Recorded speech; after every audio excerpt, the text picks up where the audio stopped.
Friends, welcome to my channel IGNOU BA English. आज हम लोग BHD 101 के चैप्टर 4 और 5 उसने कहा था जो कि चंद्रधर शर्मा गुलेरी जी ने लिखा है, उसको हम विस्तृत में पढ़ेंगे। तो उसने कहा था जो है चंद्रधर शर्मा गुलेरी जी ने लिखा है और यह कहानी जो है गुलेरी जी की सर्वश्रेष्ठ कहानियों में से एक है।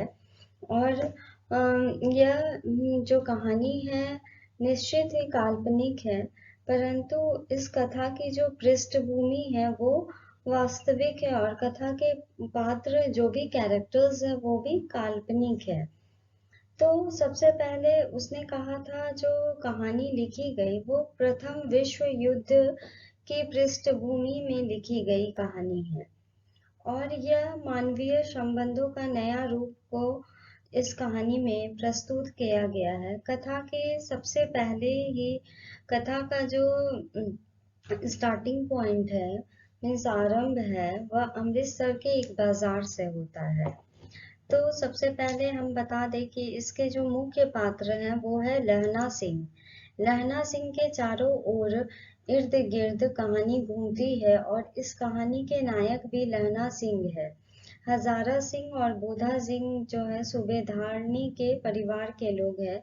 हजारा सिंह और बोधा सिंह जो है सूबेदारनी के पति हैं हजारा सिंह और बोधा सिंह उनके बेटे हैं। और इस कहानी का सबसे जो खास पात्र है वो है लहना सिंह। वह 12 वर्ष का एक लड़का है और जो सूबेदारनी है इन दोनों की मुलाकात बचपन में होती है। सूबेदारनी उस वक्त 8 साल की होती है। वह एक सिख लड़की है और जब वो बाजार में मिलते हैं तब जो है लहना सिंह उससे पूछता है क्या तेरी सगाई हो गई है। लड़की धत कह के भाग जाती है और कथा का जो प्रथम भाग है वो यहीं पे समाप्त हो जाता है। ये दो बच्चों की मजाकिया बातों को दर्शाया गया है यहाँ पर। और उसके बाद जो कहानी शुरू होती है वो 25 साल के बाद होती है जब प्रथम विश्व युद्ध भारतीय सैनिक इंग्लैंड की ओर जर्मनी के विरुद्ध जो है युद्ध जब छिड़ता है तब की कहानी है ना। तो इस बात ये प्रथम भाग तो हो गया कि लड़का जो है उसे लड़की पसंद आ जाती है और वो उसके दिल में लड़की के लिए प्रेम उत्पन्न हो जाता है। लेकिन जब लड़की कहती है कि हाँ मेरी सगाई हो चुकी है तब यह बात जो है लहना सिंह को बहुत तकलीफ देती है और वो उसके बाद उससे कभी नहीं मिलता है। और लहना सिंह जो है खेती अपने गांव जाके खेती करने लगता है। उसके बाद वह फौज में भर्ती हो जाता है, परंतु वहां भी किसानी उसके जीवन की समस्याएं से पीछा नहीं छोड़ती है। जमीन में किसी तरह का मुकदमा हो जाता है और वह उस मुकदमे को लेकर पैरवी करने के लिए अपने गांव आता है। और लहना सिंह का एक भतीजा है उसका नाम है कीरत सिंह, जिसकी गोद में वह सिर रखकर अपने जीवन के सारे दुख दर्द को भूलता है और वह अपने अंतिम दिन जो है अपने भतीजे के साथ गुजारना चाहता है क्योंकि वह अपने भतीजे से बहुत प्यार करता है। लहना सिंह एक वीर सिपाही है। युद्ध के समय भी वह अपना संतुलन नहीं खोता। सिपाही होने के बावजूद वह किसानी सपने को देखता है। वह युद्ध के मोर्चे पर खंदक में पड़े रहने से अच्छा आक्रमण करने को समझता है। वह बहुत निडर और अपनी जान की परवाह न करते हुए अपने देश के लिए लड़ना चाहता है और अपने देश के नाम को झुकने नहीं देना चाहता। लहना सिंह जब आक्रमण करता है तो सामने वाली जर्मनी के जो सिपाही होते हैं वह उसके सामने जो है अपने टुकने घेर देते हैं, मतलब नतमस्तक हो जाते हैं उसके सामने। उसके योग्य भी नहीं समझते खुद को। जर्मनी के सिपाही जो है लहना सिंह के सामने अपने आप को कुछ भी नहीं समझते हैं और वह उनके सामने लहना के सामने नतमस्तक हो जाते हैं।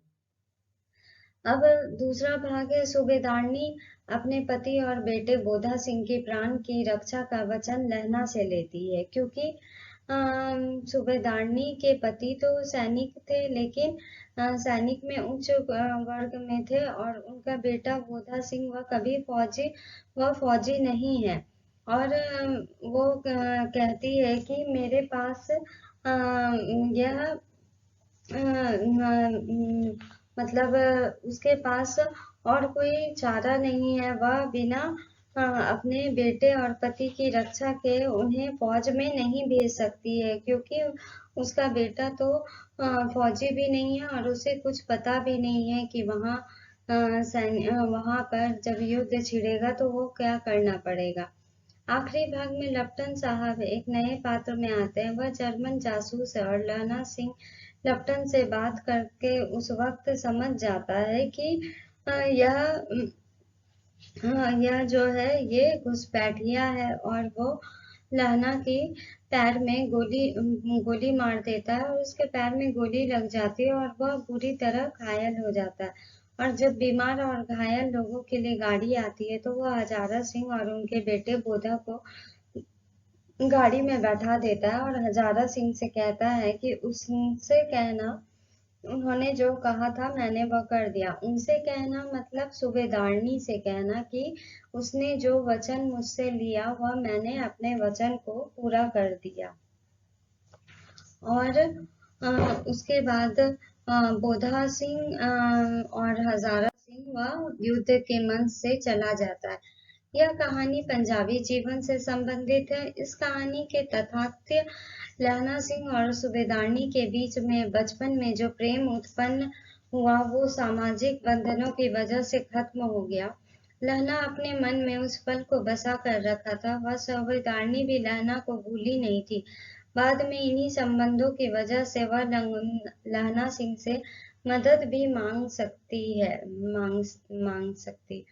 सूबेदारनी को यह विश्वास था कि लहना सिंह उसे मना नहीं करेगा, और उस महान त्याग की प्रेरणा देता है जिस कहानी में उल्लेख हुआ है। इस कहानी में दृष्टि को आधुनिक तथा मानवतावादी कहा जा सकता है।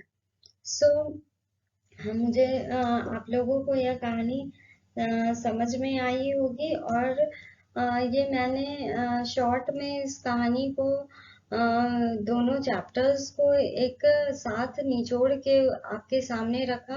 तो आई होप आप लोगों को समझ में आया होगा। So please like share and subscribe my channel for more videos. आपको हिंदी के चैप्टर वाइज सारे वीडियोस मिल जाएंगे बहुत जल्द। So please like, share, subscribe my channel. Thank you.